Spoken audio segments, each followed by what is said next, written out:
गणेश काळे हत्येचा exclusive CCTV समोर आलाय। कोंढव्यातील गोळीबारात गणेश काळेची हत्या झाली। कडी मशीन चौकात 4 जणांकडून गोळीबार करण्यात आलाय। या संपूर्ण घटनेचा सीसीटीव्ही जय महाराष्ट्रच्या हाती लागलाय। सीसीटीव्हीच्या मदतीने आरोपींचा शोध सध्या घेतला जातोय। तर गणेश काळे हत्येचा एक्सक्लुझिव्ह सीसीटीव्ही सध्या समोर आलेला आहे। या हत्येने पुन्हा एकदा पुण्यात खळबळ माजली आहे। पुण्याच्या कोंढवा परिसरात गोळीबाराची घटना घडली। गोळीबारात गणेश काळे याचा मृत्यू झालाय। 4 संशयित अल्पवयीन आरोपींना पोलिसांनी ताब्यात घेतले। संशयित आरोपी आंदेकर टोळीतील असल्याची माहिती आहे। गणेश काळे आंदेकर टोळीतील दत्ता काळेचा भाऊ आहे।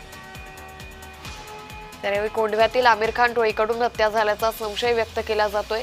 गणेश काळे हत्या प्रकरणातील संशयित आरोपींची नावं जय महाराष्ट्रच्या हाती लागली।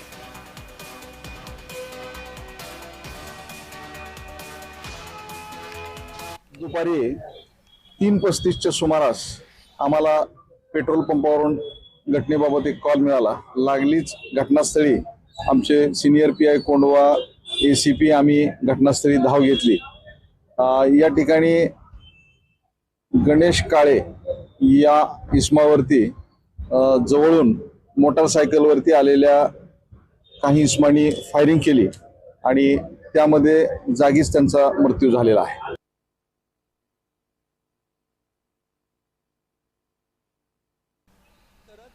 गँग वॉर मधून जो आहे तो एकाचा खून झालेला आहे। अगदी ज्या ठिकाणी आपण आता उभे आहोत त्या ठिकाणी हा संपूर्ण प्रकार घडलेला आहे। आपण पाहतोय की रक्ताचा थारोळा जो आहे तो या ठिकाणी पाहायला मिळतोय, कारण का सातत्याने पुणे शहरातील सुरक्षिततावरती प्रश्नचिन्ह निर्माण झालेला होता आणि आपण पाहतोय की आज दिवसाढवळ्या जो आहे तो दुपारी 3:30च्या सुमारास हा संपूर्ण प्रकार झालेला आहे।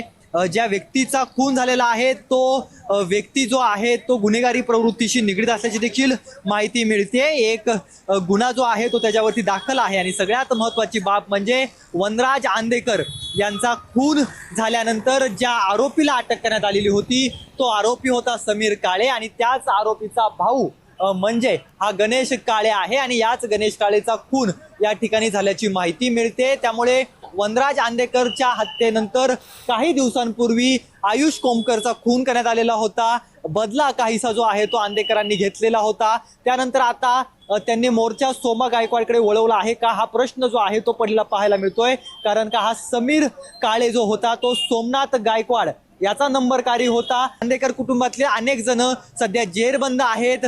अनेक त्यांचे जे शूटर होते किंवा नंबरकारी होते ज्यांना वाडेकर ग्रुप म्हणलं जातं ते देखील आतमध्ये आहेत। तर मग हा खून कोणी घडवला हा देखील प्रश्न आपल्याला पाहायला मिळतोय। कॅमेरा पर्सन दीप मिश्रासह रोहन कदम, जय महाराष्ट्र न्यूज, पुणे।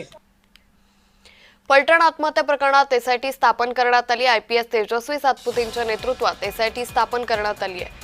महिला डॉक्टर